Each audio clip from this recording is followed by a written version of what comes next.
En este momento estamos considerando el fruto del Espíritu. Gálatas capítulo 5, amada iglesia, vamos a leer el versículo 22. Amén, hermanos. Capítulo 5, versículo 22. Me van a acompañar en sus Biblias. Leemos la palabra de Dios en el nombre del Padre, del Hijo y del Espíritu Santo. Amén. Verso 22. Mas el fruto del Espíritu es amor, gozo, paz, paciencia, benignidad, bondad, fe, mansedumbre, templanza. Contra tales cosas no hay ley. Aleluya. Bien, amada iglesia, estamos considerando este tema acerca del fruto del Espíritu. Acabamos de leer el versículo 22. Note cómo el versículo dice: más el fruto del Espíritu. No dice más los frutos del Espíritu, dice más el fruto. Sin embargo, se mencionan 9 características del fruto del Espíritu. Es un solo fruto, no son 9 frutos. Es un solo fruto y debe estar presente en la vida del creyente. Aparecen allí, repito, 9 características representativas del fruto que el Espíritu Santo produce en la vida de un creyente. Y en cada una de ellas, óigame bien, podemos ver a Jesús como el modelo, el máximo ejemplo, y al Espíritu Santo como su fuente, o sea, el que los produce. Y insisto una vez más, hermano, no hay mayor evidencia de que una persona es salva, de que una persona es cristiana, que se esté manifestando el fruto del Espíritu en su vida. Porque si en la vida de una persona se está manifestando el fruto del Espíritu, eso significa que el Espíritu de Dios mora en él, mora en ella. Así de sencillo. Así de que es una evidencia de que una persona es salva, de que Cristo habita en él o en ella. Pero hermano, vamos a continuar con este primer aspecto o característica del fruto del Espíritu, y encontramos que de los 9, el primero que se menciona es la palabra amor. Aparece aquí como lo encontramos en la palabra del Señor. Y hace unos días, amados, estuvimos introduciendo esta parte.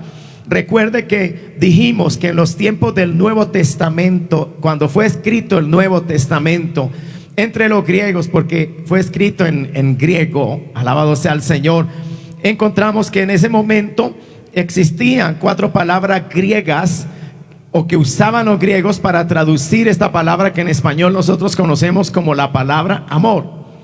Estos cuatro términos griegos son los siguientes. El primero es el término eros. Dijimos que la palabra eros no aparece en el Nuevo Testamento, y eros se refiere a un amor sensual, un amor que está fuertemente cargado de connotaciones sexuales. Es el amor romántico, pasional, tiene que ver con la atracción física. Los griegos utilizaban en ese sentido ese término, eros, ¿verdad? Que se traduce amor, pero era un amor pasional, más bien, como dice esta definición, con connotaciones sexuales. Alabado sea el Señor. Tenía que ver con la atracción física. La otra palabra que utilizaban los griegos era el término estorge. Estorge es la palabra griega. Y esta palabra se refiere al amor familiar, al amor mutuo de padres e hijos, y esposas y esposos, afecto amoroso, propensión al amor, amar tiernamente, principalmente la ternura recíproca de padres e hijos, principalmente. Este era otro término. Tampoco lo encontramos en el Nuevo Testamento. Aparecen otros 2 términos que utilizaban los griegos para traducir la palabra amor, y estos sí aparecen en el Nuevo Testamento. Uno de ellos es el término filia o fileo. Esa palabra griega traducía la palabra amistad, pero también, repito, la palabra amor. Esta palabra filia o fileo significa afecto sano y natural entre amigos. O sea, aquí se va a referir al amor que puede existir en una amistad entre amigos. Esa palabra fileo denota afecto entrañable. Significa amistad, cariño, afecto, deleite y apego personal.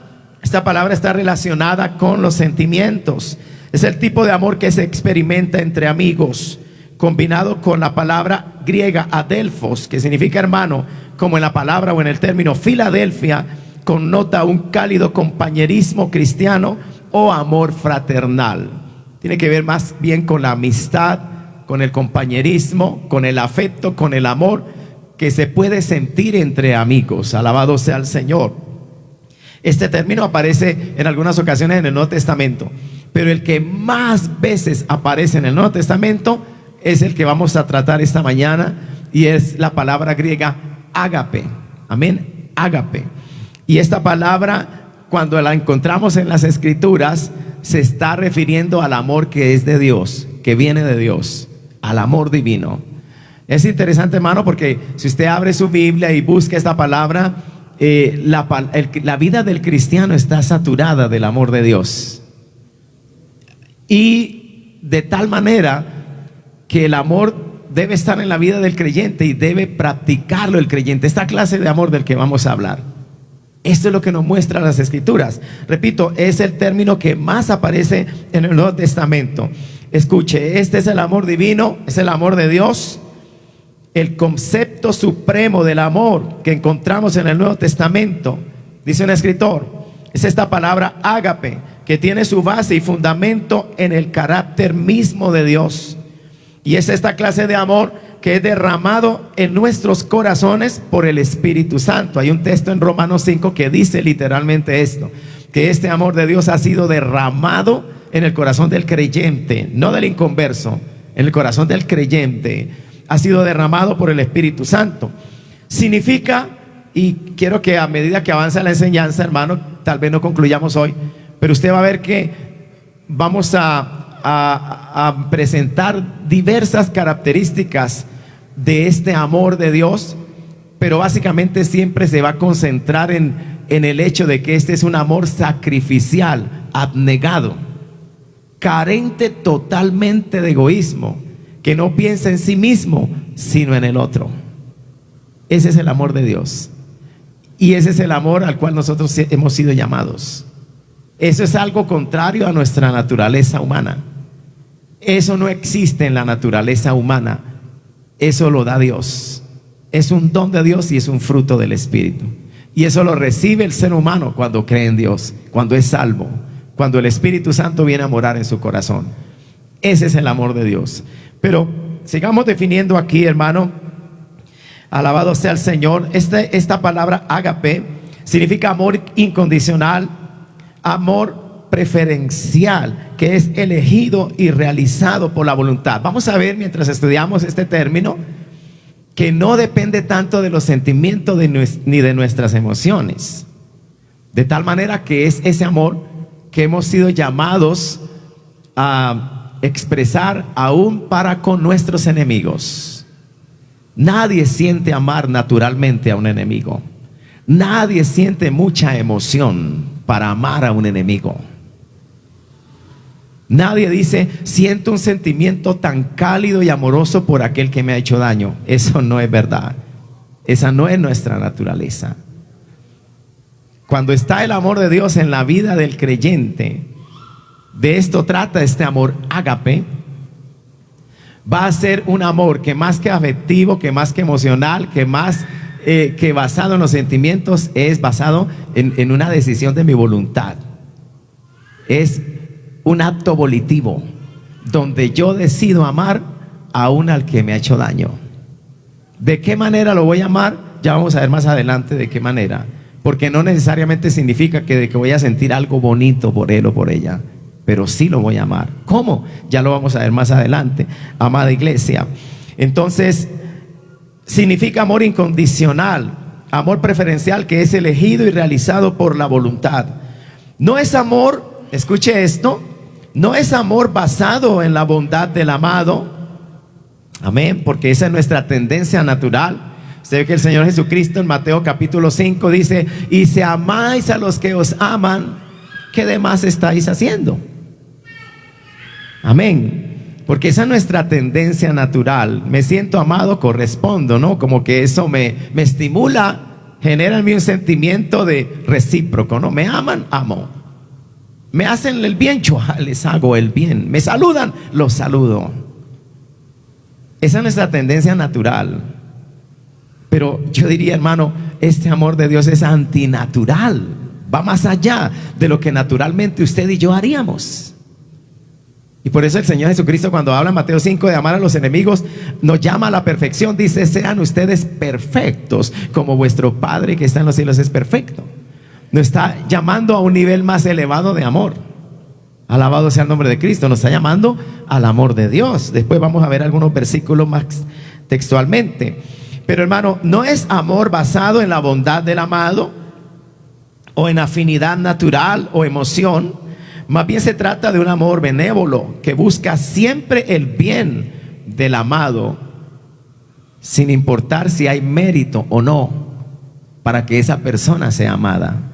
Oiga, esto nos habla fuerte a nuestra naturaleza carnal. Alabado sea el nombre del Señor. Realmente es morir al yo, realmente es crucificar la carne. Este tipo de amor es exclusivo de la comunidad cristiana porque fluye directamente del amor de Dios. ¿Cuántos bendecimos a Cristo, amados hermanos? A su nombre sea la gloria. Entonces, con la palabra ágape se designa en la Biblia el amor de origen divino. Aparecen dos términos, ¿verdad?, relacionados. Uno es la palabra agapao, que es el verbo. Amar se traduce agapao. Y aparece el nombre amor, que se traduce ágape. Gloria al nombre del Señor. Mire, en el Nuevo Testamento, y le voy a invitar a que abra su Biblia y siga conmigo algunos versículos. En el Nuevo Testamento, hermano, esta palabra ágape y la palabra agapao, que significan amor y amar, ¿verdad?, respectivamente, se utiliza para describir la actitud de Dios hacia su propio Hijo. Si usted lee Juan 17:26 conmigo, vamos a ir rápidamente esta mañana por algunos textos de la Escritura. Es muy probable que hoy no terminemos esta enseñanza, pero queremos avanzar a través de la Biblia, amado hermano. En Juan 17:26, ahí aparece ese término. Dice Juan 17:26, es Jesucristo quien habla aquí y dice: y les he dado a conocer tu nombre y lo daré a conocer aún, para que el amor, oiga, aquí aparece el término ágape, con que me has amado, esté en ellos y yo en ellos. Se utiliza entonces en la Biblia para hablar del amor del Padre hacia el Hijo. Ese es el término que aparece ahí, el amor divino, el mismo término ágape, como acabo de mencionar. Entonces está hablando del amor del Padre al Hijo. En Juan 3:35 dice el texto sagrado, Juan 3:35, el Padre ama al Hijo. Ahí está nuevamente el amor ágape. El Padre ama al Hijo y todas las cosas ha entregado en su mano. Ahora, también se utiliza en las Sagradas Escrituras para describir la actitud de Dios hacia la raza humana en general. Alabado sea el Señor. Y hay un texto que yo creo que todos, inmediatamente cuando pensamos en el amor de Dios, viene a la mente del creyente. ¿Cuál es? Juan 3:16. Ahí está el término ágape.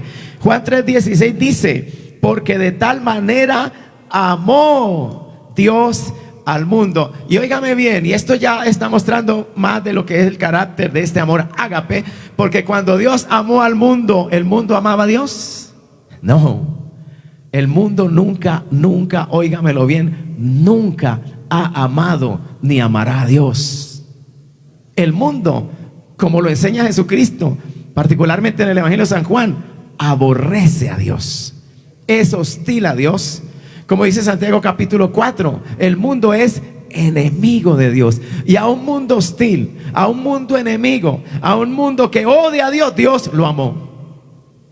¿Cuánto bendecimos a Cristo, hermano? Esa es la naturaleza del amor de Dios. Un amor abnegado, sacrificial. Un amor que no piensa en sí mismo, sino en el beneficio del otro. Cuando Dios decidió amarnos, pensó en nosotros, tuvo misericordia de nosotros, tuvo compasión de nosotros, y por misericordia y compasión envió a su Hijo amado.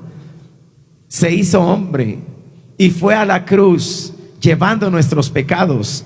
Por amor lo hizo el Señor, a su nombre sea la gloria. ¿Merecíamos esa salvación tan grande? ¿Alguno aquí la merecía? Ninguno la merece.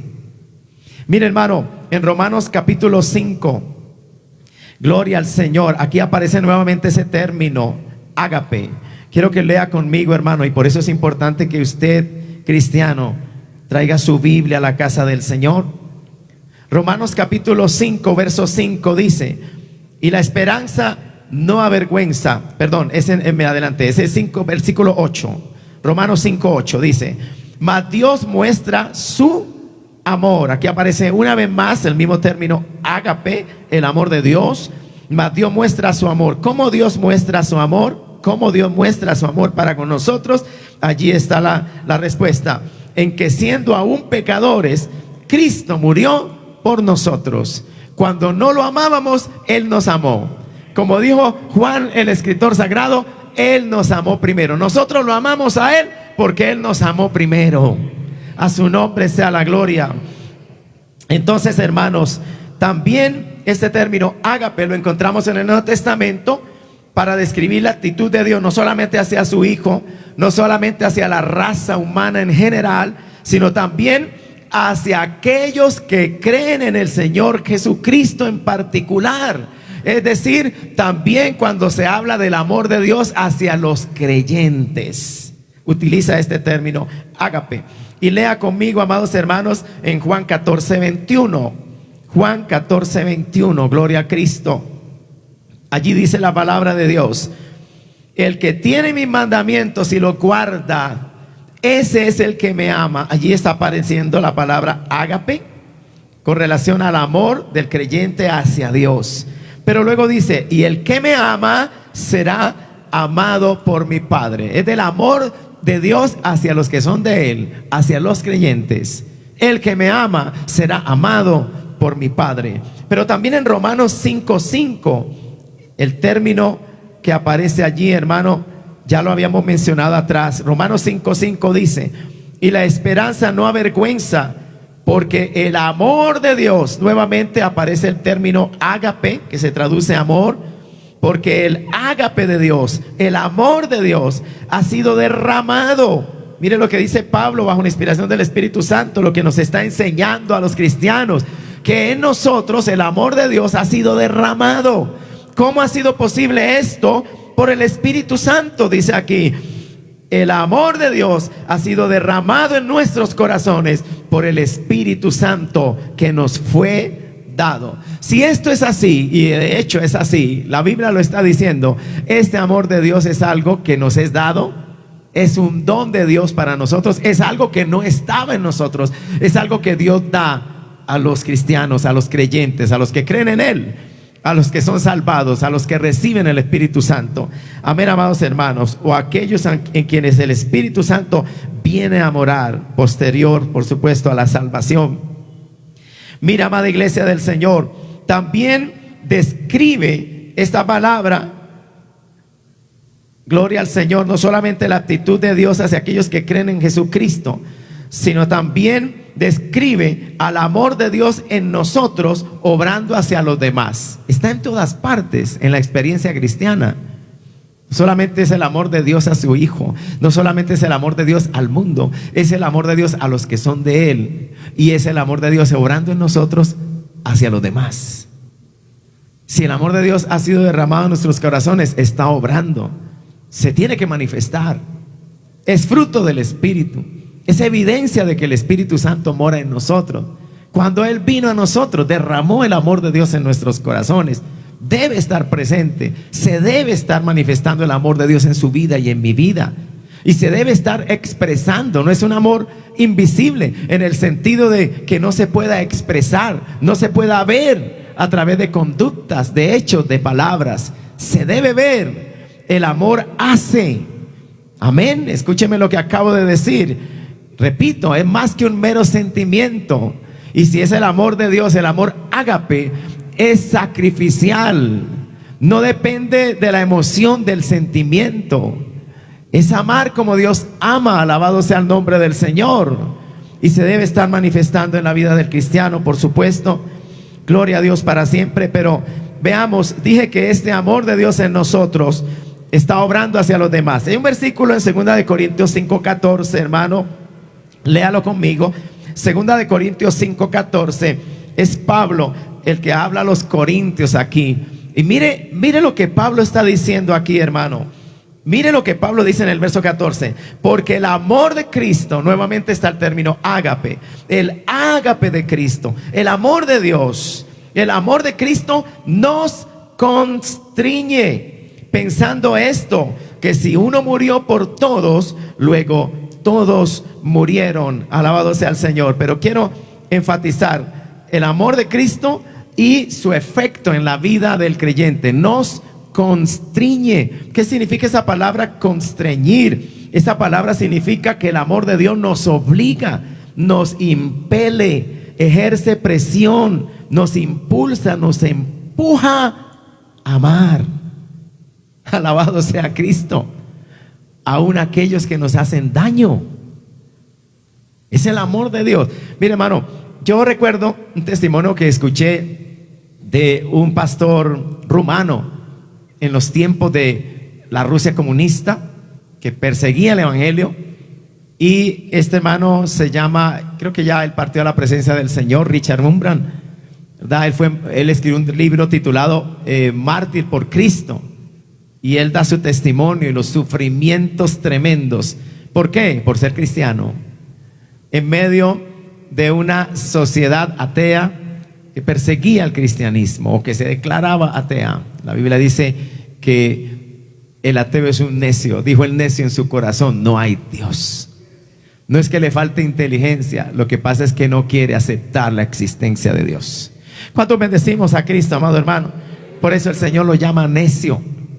Pero en ese tiempo él fue perseguido, y dice que él fue torturado muchas veces, hermano. Él describe algunas de las cosas que les hacían a los cristianos. Pero él cuenta una partecita de su testimonio, cuando había un oficial ruso fuerte que usaba una porra de madera recubierta como con un caucho, una goma, para lastimar brutalmente, para herir a los presos. Se ensañaba en particular con los cristianos, y como muchas veces él fue golpeado por ese oficial. Maldecían a Dios, blasfemaban, ¿verdad? Los instaban a maldecir a Dios, a negar su fe. Eso era una persecución terrible, amada iglesia. Bendito sea el nombre del Señor. Entonces, él cuenta que en una ocasión, mientras el oficial lo lastimaba con ese instrumento, hermano, lo agredía tan violentamente, él se quedó mirando al rostro del oficial, y el rostro del oficial percibió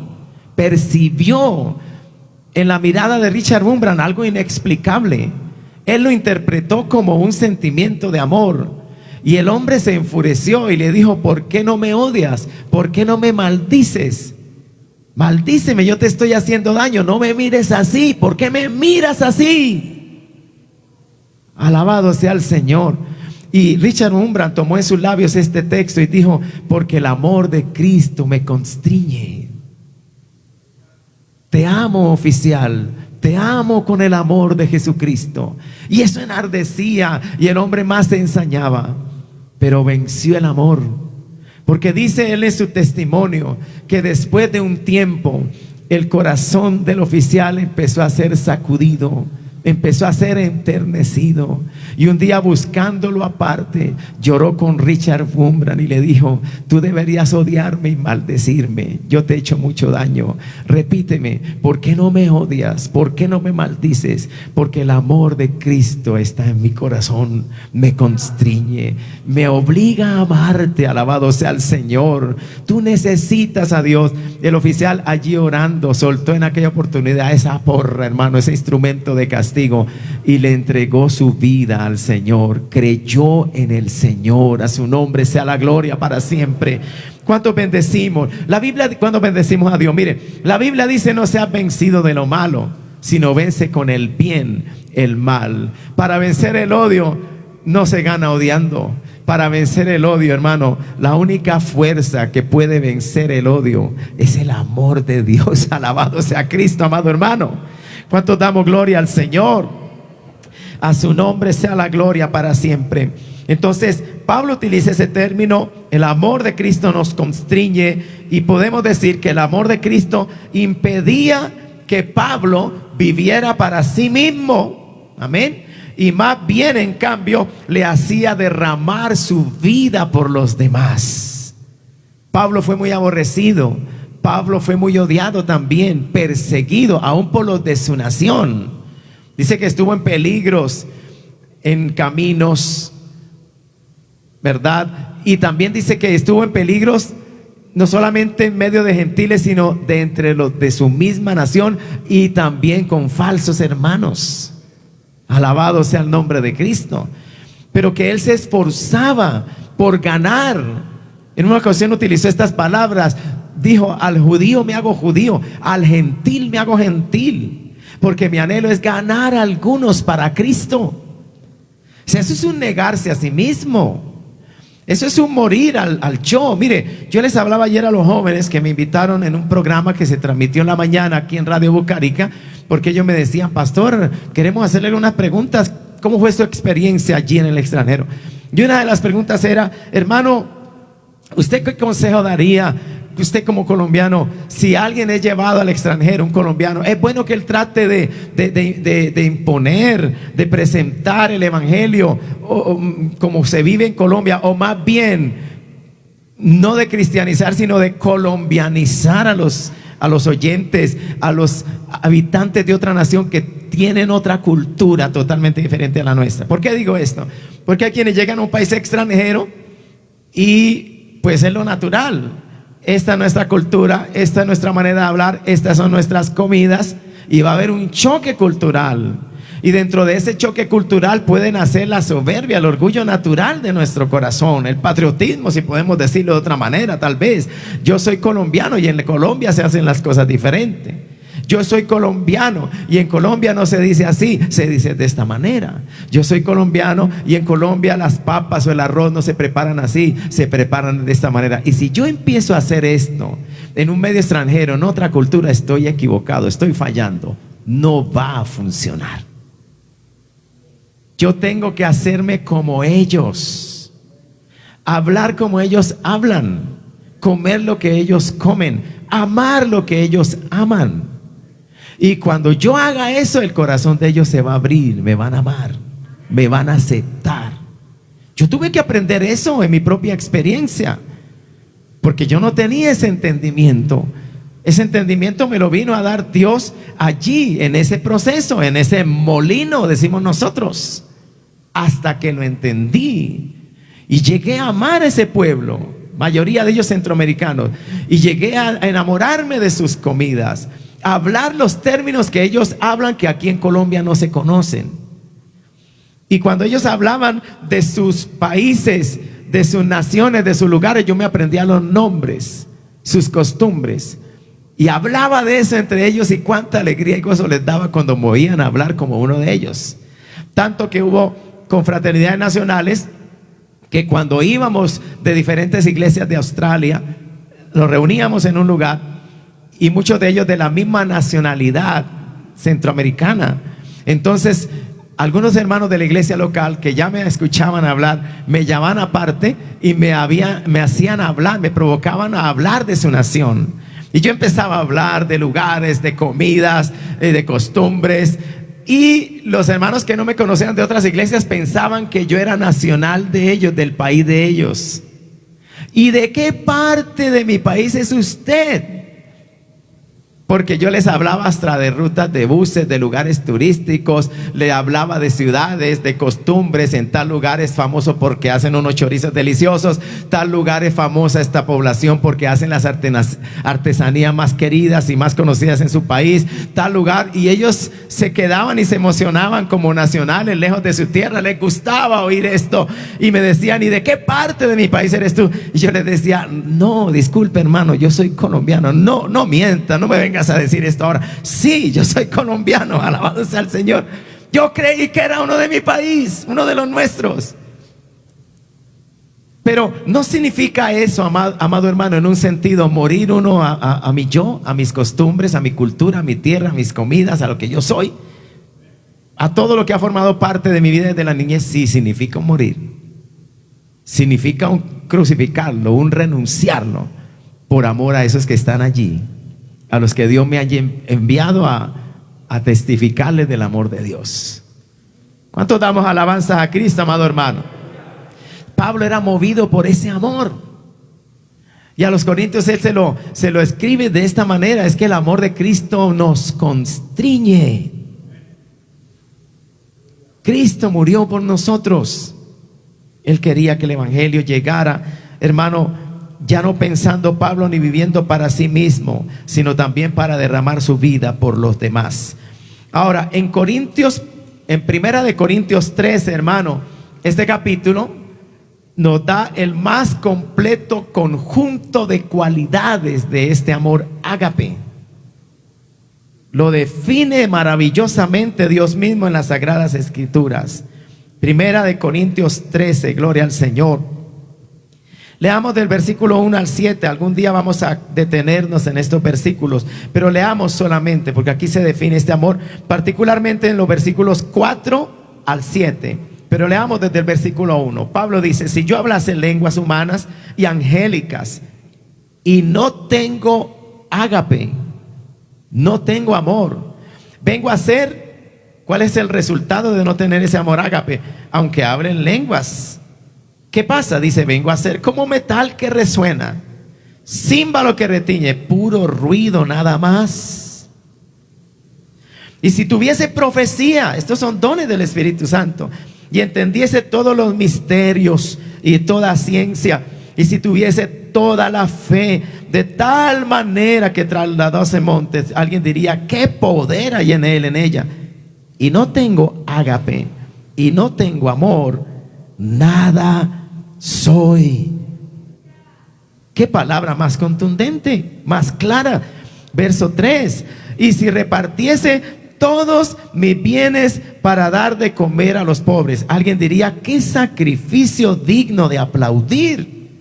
Esta persona debe amar mucho. Aquí se nos dice que reparte todos sus bienes para dar de comer a los pobres, y aún va más allá: y si entregase aún mi propio cuerpo para ser quemado, casi por decirlo de otra manera, si muriera como mártir.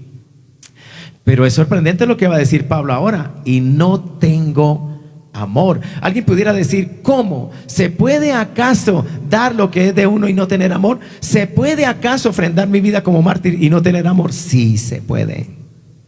Hay otras motivaciones y otras causas por las cuales la gente ha dado de lo suyo, no por amor. Otras motivaciones diferentes. Y hay personas que han muerto como mártires, que han ofrendado sus vidas por causas injustas, por causas humanas, no por la causa de Dios ni por Cristo. No tienen el amor ágape. Pablo lo está clarificando allí. Pablo está hablando a una iglesia que está necesitada de esto, donde se están moviendo los dones del Espíritu Santo, como lo describe el capítulo 12. Y en el 14, antes de ir a concentrarse en la profecía y en las lenguas y traer orden a la iglesia a través de una instrucción que Dios le da para la iglesia, en el intermedio él se detiene y dice: pero esperen, iglesia, lo que realmente ustedes necesitan para que esos dones del Espíritu operen como deben operar para el beneficio, edificación de la iglesia, es el amor.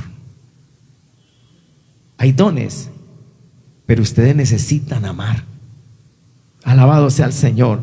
Por eso, hermano, usted ve que cuando él está culminando, el capítulo 12, lea el versículo 31 solamente del capítulo 12, dice: procurad pues los dones mejores, mas yo os muestro un camino aún más excelente. Óigame, iglesia, en esta mañana, ¿amamos las manifestaciones del poder de Dios? Claro que sí.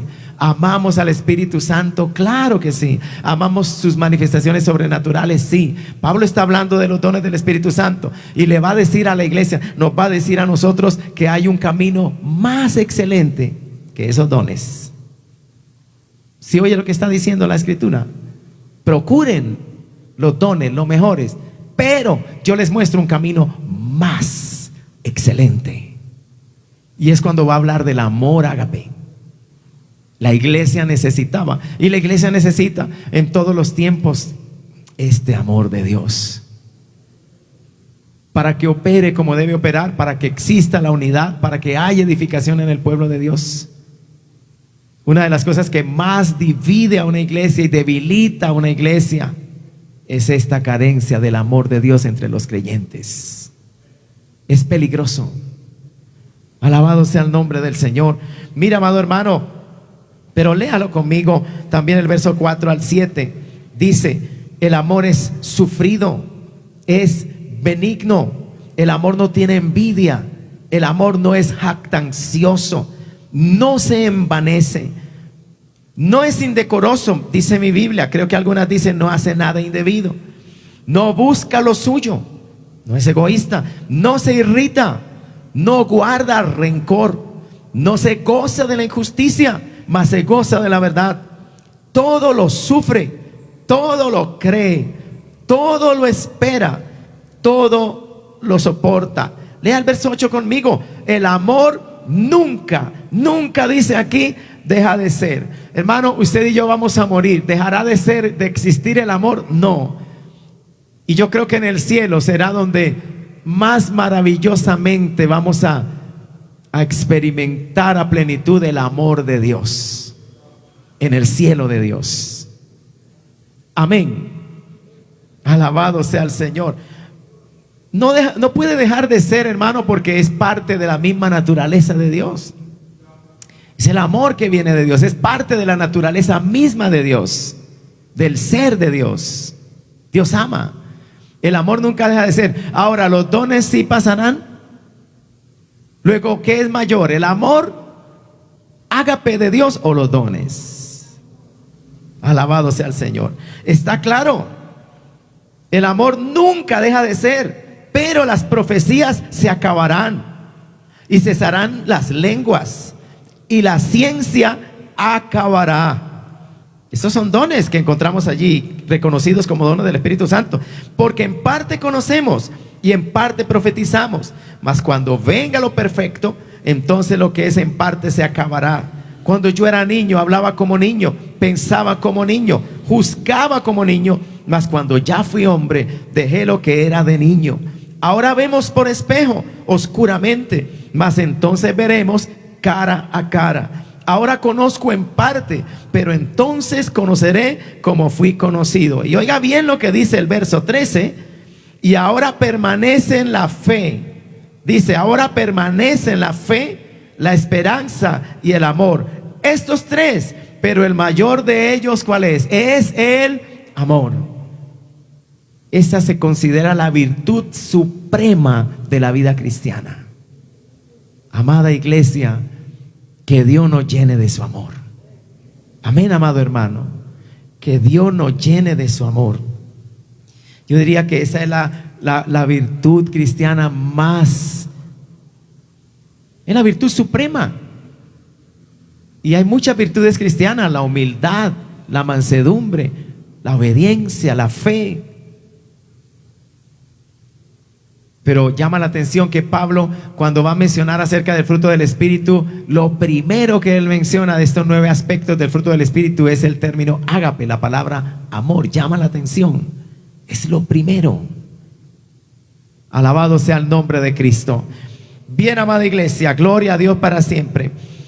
Este término ágape, hermano, también se usa en el mandato a que los hombres amen a Dios. Sí, Señor. Cuando el Evangelio dice amarás a Dios con toda tu mente, el término que se está utilizando es el término ágape. Con ese amor hay que amar a Dios.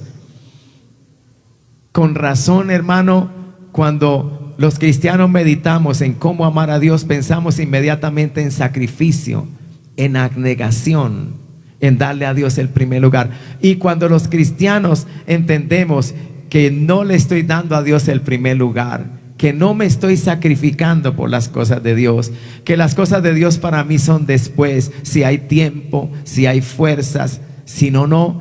Yo sé como cristiano que mi amor a Dios no es perfecto, que mi amor a Dios es débil, que mi amor a Dios está menguando, que no estoy amando a Dios como debe ser amado. Entiéndalo en esta mañana, amado creyente. Entendámoslo a través de la palabra.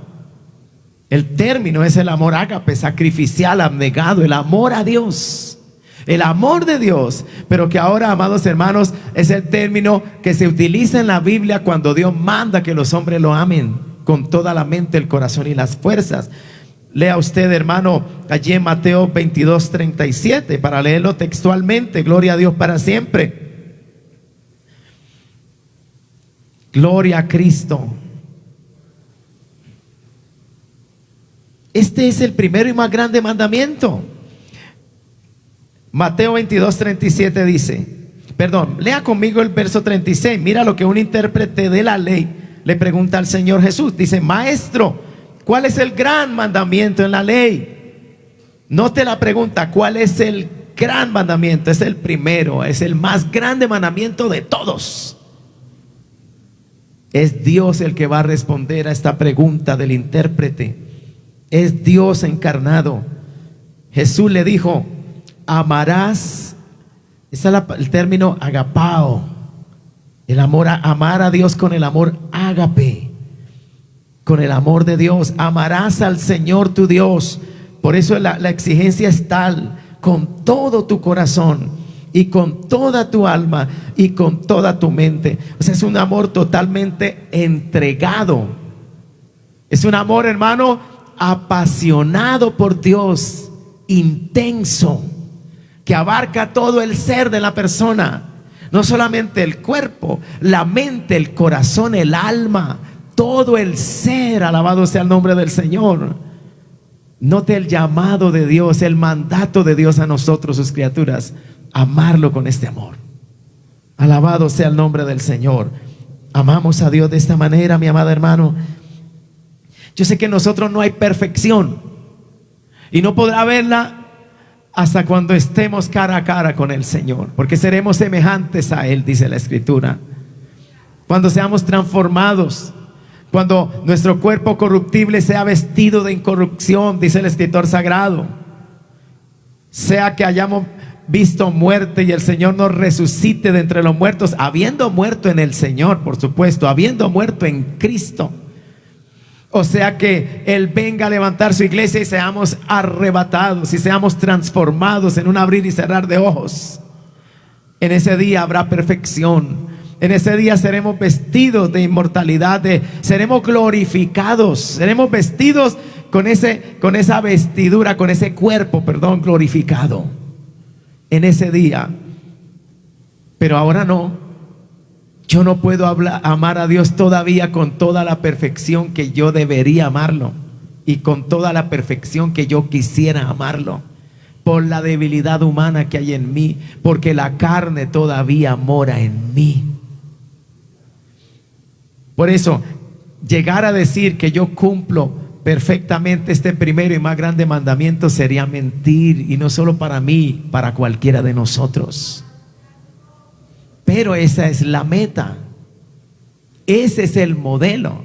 Eso, en vez de desanimarnos o llevarnos a justificar mi frialdad en el amor a Dios, debería más bien retarme y estremecerme y hacerme consciente de lo mucho que me falta, y entonces llevarme a esforzar más por el Señor, porque mi amor es poco o débil, falto. Y es más, necesito ser ayudado por Dios mismo, porque en mi humana condición natural no puedo amar a Dios de esa manera. Es cuando Él me salva y perdona mis pecados y me da una nueva naturaleza en Cristo, y el Espíritu Santo me da un nuevo nacimiento, que Él viene a morar en mi corazón también, como lo enseña la palabra. Y cuando Él viene, el amor de Dios es derramado en mi vida. Alabado sea el Señor. Y por eso los cristianos nos esforzamos en buscar a Dios, en amar la oración, en amar la palabra, en congregarnos, en salir a predicar el amor de Dios, en llevar el evangelio. Por eso nos sacrificamos, a veces enfermos, faltos de tiempo, cansados, con muchas ocupaciones, pero el amor de Cristo nos mueve hacia Dios. Alabado sea el Señor. Nos hace levantar sobre las preocupaciones, las dificultades, las debilidades. Y está el deseo de adorar a Dios, de postrarme, de buscarlo en oración, de abrir la palabra y conocerlo a través de las escrituras, de venir a una casa de Dios a adorarle, alabado sea el Señor, de poner mi vida y la gracia y talento que Él me ha dado a su servicio, a su disposición. Es el amor de Dios en mí lo que me lleva a hacer eso, amado hermano. Cuando el amor mengua, pasa como la iglesia de Éfeso. Mira bien de dónde has caído, has dejado tu primer amor. O sea, ante los ojos de Dios no hay tal cosa como una iglesia sin amor. Sería una iglesia caída. Una iglesia donde los cristianos no aman al Señor, no se aman entre ellos, es una iglesia caída. Es una iglesia que necesita arrepentirse. Esto es una amonestación para todos nosotros, amada iglesia. Alabado sea el Señor. ¿Hay entre nosotros odios? ¿Hay entre nosotros enemistades? ¿Hay entre nosotros distanciamientos? Eso es totalmente contrario al amor de Dios. Ese no es una manifestación del amor ágape, eso es una manifestación de la carne pecaminosa. ¿Qué vamos a hacer al respecto? ¿No vamos a cruzar de brazos y a dejar que la carne siga su obra? ¿O vamos a obedecer al Señor? Usted dice, pastor, es que en mis propias fuerzas yo no puedo, no soy tan débil. ¿No tienes al Espíritu Santo? ¿No ha derramado el Espíritu Santo el amor de Dios en tu vida? ¿En ti no ha sucedido eso? No puede ser. De ser así, eso significa más bien de que si ha entrado el Espíritu Santo a morar en tu vida, ¿por qué no se está manifestando su fruto? Se entienda, razonemos a la luz de la enseñanza bíblica. Si soy de Él y si Él está en mí, en mayor o en menor medida, pero este fruto y este amor se debe estar manifestando. Y este amor es el que me va a llevar a poder vencer sobre egoísmos, envidias, calumnias, chismes, odios, enemistades. ¿Cuántos bendecimos a Cristo esta mañana, amado hermano? Necesitamos cada día arrodillarnos y decirle, dame tu amor, abunda, vive ese amor de Dios en mí. Bendito sea Cristo para siempre, amado hermano. Gloria a Dios. Ese es el mandamiento. Jesús le dijo, amarás al Señor tu Dios con todo tu corazón y con toda tu alma y con toda tu mente. Este es el primero y grande mandamiento. Y el primero conecta con el segundo. Y si el primero y más grande mandamiento es un llamado a amar, el segundo también es un llamado a amar. En el primero, nuestro primer amor, nuestro amor dirigido a Dios. En el segundo, nuestro amor hacia nuestro prójimo. Y nuestro prójimo es todo ser humano bajo el sol. Todo ser humano bajo el sol es nuestro prójimo. Amén, amada iglesia. ¿Cuánto bendecimos al Señor? En inglés, cuando traducen la palabra que nosotros traducimos prójimo, ellos utilizan la palabra neighbor. Neighbor, my neighbor. También se traduce en el español vecino. My neighbor es mi vecino, es el que vive a mi lado. Alabado sea el Señor. Las Biblias inglesas utilizan ese término, neighbor.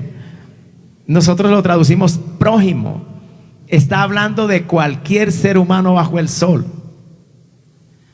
Hermanos, escuché el testimonio de un pastor que un hombre llega a consultarlo, a pedir consejo, y cuando el pastor lo escucha hablar, lo que este hombre le está diciendo es lo siguiente: yo ya no amo a mi esposa. Y el pastor le responde por la Biblia: hijo, esto no depende de tu decisión, si la amas o no, si sientes o no, es un mandato de Dios. Óigalo bien, casado. Maridos, amad a vuestras mujeres. Entonces, cuando el pastor le contesta así, le dice: no, usted no entiende, pastor, déjeme explicarle, es que yo ya no puedo vivir con ella, no la soporto. Y el pastor le responde: ¿quiere decir usted de que preferiría vivir solo y que ella salga a vivir fuera de las puertas de su casa? Quizás en la casa de enseguida, le dice el pastor. Y este hermano le dice: sí, así es. Pues quiero que recuerde que la Biblia manda que amemos a nuestro neighbor, al que vive al lado de nuestra casa. Debes amarla. Entonces él le dijo: no, pastor, es que yo no la quiero ni siquiera al lado de mi casa, la quiero fuera, lejos, en un lugar muy distante. Entonces le dice el pastor: eso ya me está hablando de hostilidad. ¿Consideras a tu esposa tu enemiga? Sí, pastor. La Biblia dice: amad a vuestros enemigos. O sea, no hay escapatoria el hombre. ¿Cuántos damos gloria a Dios, hermano? No hay escapatoria, alabado sea el Señor. La orden de Dios para sus criaturas es amar. ¿Por qué el mundo está como está? ¿Porque ama? No. El mundo está lleno de malicia, el mundo está lleno de odio, el mundo está lleno de engaño, el pecador está lleno de amargura. ¿Ustedes creen que lo que los pecadores hacen por los demás es motivado por el amor puro y santo de Dios? No, mi amigo. Es motivado por intereses y motivaciones egoístas, carnales, personales. Es la búsqueda de un beneficio personal. El pecador en su natural condición no se ocupa de los demás. Para el pecador, yo soy primero. Por eso digo, este amor es antinatural. Es el amor de Dios. Pudiera decirse que el amor del mundo es un amor interesado. Hay algo, un propósito oculto atrás. Hay algo que yo espero a cambio. Hay un beneficio que persigo, pero el beneficio es mío, no es para esa otra persona. El amor ágape, el amor de Dios es totalmente distinto. En el amor ágape, ya lo he mencionado, yo no busco mi beneficio, busco el beneficio del otro. El amor ágape es el que dice: no, yo no voy primero, ve tú estás en el primer lugar. El amor ágape entonces no es el que busca ser honrado, sino más bien honrar al otro. Ser admirado no busca el amor ágape. Alabado sea el nombre del Señor. Esa es nuestra tendencia natural y egoísta como seres humanos. Ese amor ágape es totalmente contrario a la naturaleza carnal humana. Es el amor de Dios.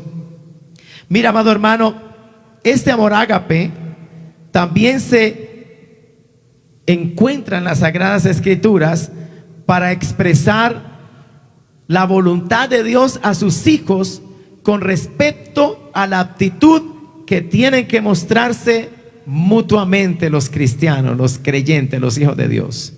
Ustedes recordarán el texto de Juan 13:34. ¿Qué dijo el Señor Jesucristo? Y ese es el término de nuevo, el término ágape. Juan 13:34 dice: un mandamiento nuevo os doy, que os améis. Entonces este término ágape se va a usar en las Escrituras, lo encontramos en la palabra con relación a la actitud que Dios manda que debe existir entre nosotros los creyentes. Un mandamiento nuevo doy, que os améis unos a otros. Y Jesucristo es el modelo: como yo os he amado, que también os améis unos a otros. En esto conocerán todos que sois mis discípulos. Es sorprendente lo que dice aquí Cristo.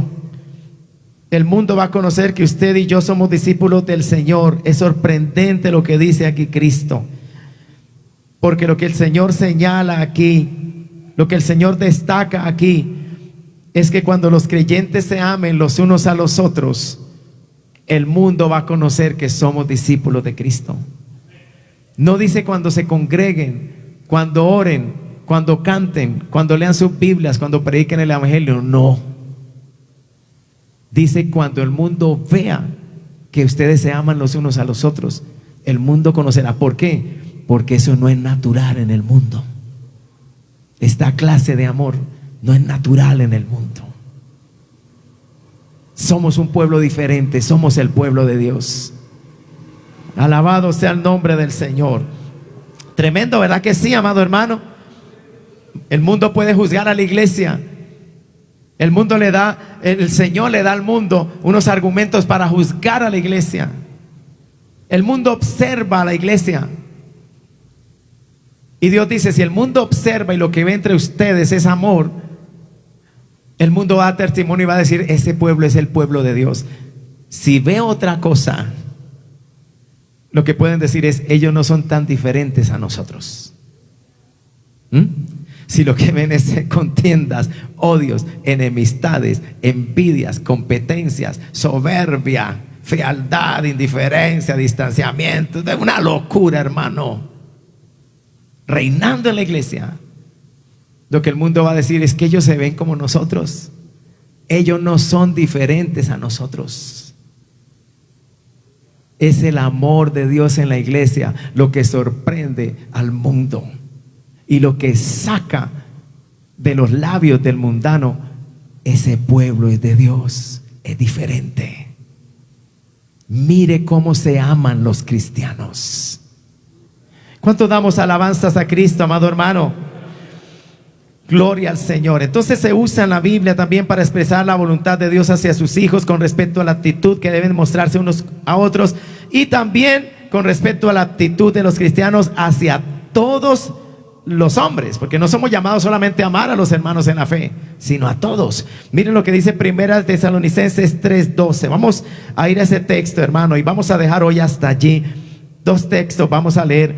Primera de Tesalonicenses 3:12. Gloria a Cristo.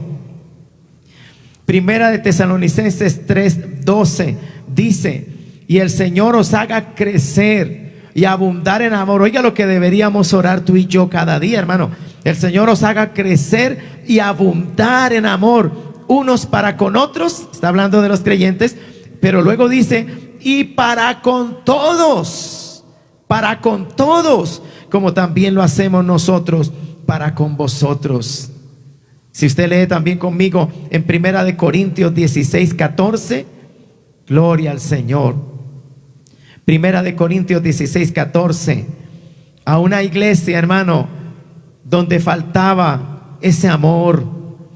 Pablo culmina esa primera epístola, y es sorprendente que entre las últimas declaraciones del apóstol a la iglesia aparece el versículo 14 de Primera de Corintios 16. Allí dice, iglesia, todas vuestras cosas sean hechas con amor. Todas. Y si yo digo todas, eso no significa, hermano, todo lo que yo hago por allá escondido, en oculto, solo. No, es cuando yo entro en contacto con mi prójimo, con mis hermanos en la fe, con todas las personas que yo pueda tratar. Que siempre en esos tratos con los demás el amor esté presente. Todas vuestras cosas sean hechas con amor. Qué duro es para nosotros los cristianos, amados hermanos, cuando nos lastimamos los unos a los otros, cuando somos ásperos los unos a los otros. Sí, qué duro es para nosotros los cristianos cuando no nos sentimos amados, apreciados, bienvenidos. O tal vez nos sentimos menospreciados, rechazados. Eso se percibe, eso se siente, el trato. Yo recuerdo, hermano, en una ocasión, yo nunca había experimentado eso, pero ese día yo no me sentí bienvenido. Alabado sea el Señor.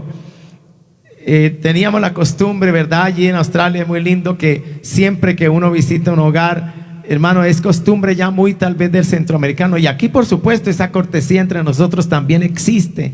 Esa amistad que llega uno a su casa y siempre no falta el cafecito, el fresco. ¿Cierto? El cafecito. De pronto alguien dice, añadamos una tortica. Y de pronto alguien dice, no, no, pastor, tortica no, un almuerzo, venga y almuerza con nosotros, ¿verdad? Y no solamente con el pastor, entre hermanos, eso existe. Y hemos dicho que una de las formas o de los momentos en los que más se manifiesta esa amistad y esa camaradería cristiana y esa fraternidad y ese amor cristiano es cuando nos sentamos a la mesa y compartimos con tanta alegría y gozo los alimentos. Es un momento muy, muy bonito, muy especial. Una comunión entre hermanos, ¿verdad? Usted ve que el libro de los Hechos, capítulo 2, dice que comían juntos todos con alegría y sencillez de corazón. Qué precioso. Eso habla del amor de Dios presente en la iglesia, ¿cierto? Donde ninguno falta, ninguno debe faltar. Nos vamos a sentar a la mesa. Alabado sea el Señor, somos una familia. ¿Por qué te tienes que ir? Quédate con nosotros, no te vayas. Recuerdo una vez de una hostilidad que estaba sucediendo entre dos hermanos. Antes de que olvide la otra experiencia, voy a culminar. Estaba sucediendo entre dos miembros de la iglesia. Yo era consciente de eso y oraba. Y algunos hermanos observaban esa situación con pesar. Porque eso trae pesar, trae tristeza. Cuando uno percibe que hay dos creyentes en hostilidad, en enemistad. Y ya se percibe, ya se ve. Entonces había un hermano de estos dos que él buscaba la forma, la ocasión como de acercarse al otro hermano, pero el otro hermano siempre ponía barreras, siempre ponía obstáculos, siempre daba la espalda, estaba muy frío, muy duro. El otro estaba tratando de acercarse. Esto no puede ser. Y recuerdo que un día entre los hermanos gustaban mucho unos mangos grandes que se producen allá en el norte de Australia, y a ellos les gusta, son deliciosos. Y es un gesto muy bonito cuando alguno de ellos trae un mango de esos, hermano, para usted. Es un gesto muy bonito, eso dice algo, hay amistad. Y ese día él dijo, pues le voy a llevar un mango, voy a romper ese hielo, esto no puede seguir. Y recuerdo, hermano, que él trae ese tremendo mango y se lo entrega. Estábamos en la mesa y le dice, para usted, mi hermano. ¿Puede usted creer que él ni siquiera quiso recibirlo en la mano? Entonces él lo puso sobre la mesa. Para usted, mi hermano. Seguimos comiendo y yo estaba pendiente. ¿Qué irá a pasar? Pues pasó lo que temía que pasara. Que él terminó, se levantó y dio la espalda sin llevarse ese mango. Qué tremendo, amada iglesia. Qué tremendo. Yo tomé el mango y me le acerqué y le dije, hermano, se le olvidaba esto. Él no supo dónde se quedó. Trató de sonreír, pero una sonrisa que no era genuina. Sí, mi hermano, gracias. Era como tratando de decirle, hermano, por favor, no sigan con esto. Esto no trae gozo al corazón de la iglesia. Paren ya. Reconcíliense. Eso es una ausencia del amor de Dios en nosotros, amados hermanos. Qué triste que eso suceda entre los que nos llamamos cristianos, en los que decimos que tenemos el amor de Dios. ¿Dónde está? Hermano, y la otra experiencia fue, ese día íbamos con mi esposa, era como casi a 2 kilómetros. Nos gustaba caminar, era una tarde que estaba cayendo ya la tardecita fresca, fría, nos pusimos el abrigo. Le dije a mi esposa, vamos hasta la casa de fulano. Y tomamos el cochecito porque el niño todavía estaba pequeño y lo llevamos en el coche y nosotros a pie. Y mientras íbamos hacia la casa había un almacén de productos, ¿verdad? Entonces dijimos, pasemos a comprar una rica torta. Qué rico esto con cafecito a esta hora tan fría. Compremos una torta para los hermanos. Llegamos, nos recibieron, nos sentamos, pero yo empecé a percibir como que algo no estaba bien. Y yo dije, ay, qué pena, tal vez fuimos inoportunos, tal vez no nos anunciamos y no era el momento. La hermana recibió la tortica, fue y la guardó por allá adentro. Pasó media hora, pasó una hora, hasta que yo entendí, lo mejor que puedes hacer es irte. Quizás los estás interrumpiendo, quizás, pero hubo un momento en que yo me sentí como que no era bienvenido. Eso fue lo que percibí. Yo me miré con mi esposa en silencio y dice: amor, vámonos ya es tardecito. ¿Sabe qué normalmente pasaba cuando ya se hacía tardecito? Yo no tenía ese momento transporte. Normalmente el hermano anfitrión me decía: pastor, yo lo llevo. La casa en vehículo estaba como a 3 minutos, 4, pero caminando eran como 2 kilómetros. Pero yo no me sentí bien, mi esposa tampoco. Y me levanté y dije: vámonos, ya se hace tarde y la brisa está fuerte. Dios les bendiga, hermanos, buena noche y gracias por todo, Dios les bendiga, hasta luego. Y salimos. Me fui con esa carga en el corazón. Claro, uno ora y dice: Dios, no entiendo, tal vez mi actitud, o sea, uno se analiza, uno dice: ¿qué fue? ¿Por dónde fue? ¿Qué pasó? Pero no se siente uno bien. ¿Cuántos damos alabanzas a Cristo, amados hermanos? A veces hay murmuraciones entre los creyentes. A veces el chisme corre. A veces, hermanos, nosotros pecamos contra Dios y contra la iglesia. Nos encargamos de minar corazones, de cizañar, perdónenme la expresión, vidas. Podemos pecar contra hermanos denigrando de su carácter, de su nombre, y eso no nos ayuda, amada iglesia. Eso no nos ayuda. Peor aún es la calumnia, el chisme, cuando tú no tienes pruebas, cuando no se te ha hecho ningún daño, sino que tu corazón es hostil y lo expresas en palabras, y hay murmuración, quizás hay celos, quizás hay cosas. Hermanos, somos humanos, somos débiles, somos vulnerables, pero tenemos a Cristo, tenemos una nueva naturaleza.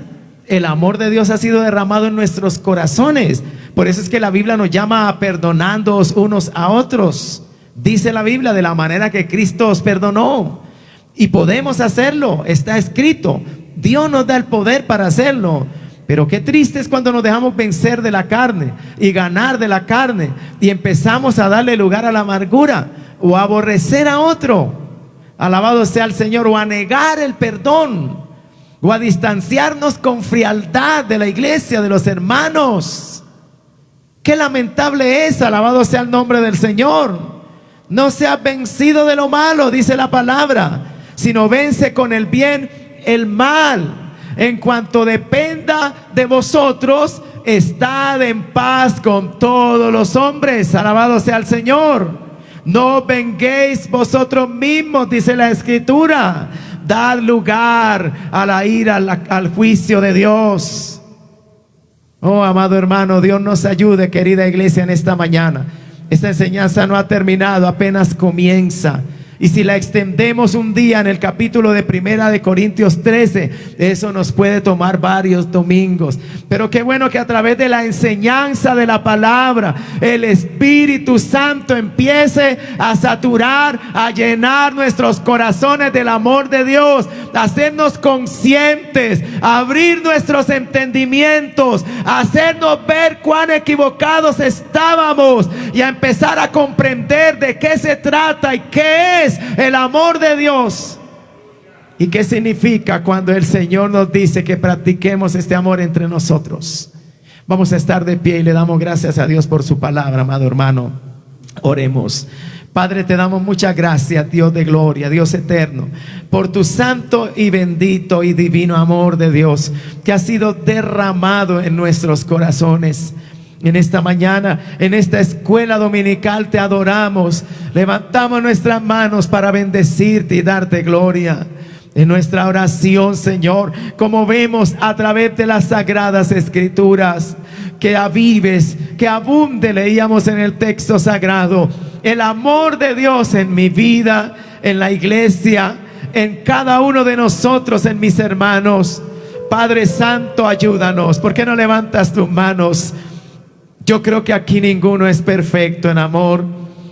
Yo creo que aquí ninguno podemos decir: es que estoy tan lleno del amor de Dios. Yo creo que aquí todos podríamos decir: cuánta falta me hace ese amor divino en mi alma, en mi ser.